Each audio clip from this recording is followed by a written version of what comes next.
It's day 9. Today we are making stock.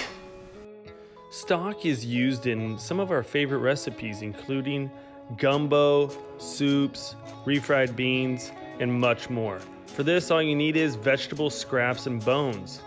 Over the course of a few months, freeze all your scraps. Throw it in a pot with some water. Cover it and bring it to a boil. Once it really gets going, you can turn it to low and let it go for a few hours. The longer you wait, the better it's going to be.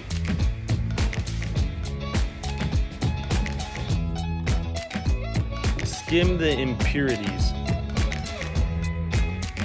Use a strainer or cheesecloth to get out the vegetable parts.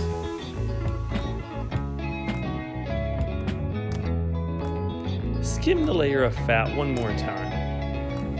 You want pure liquid gold. Freeze in bags for easy storage and use in absolutely everything.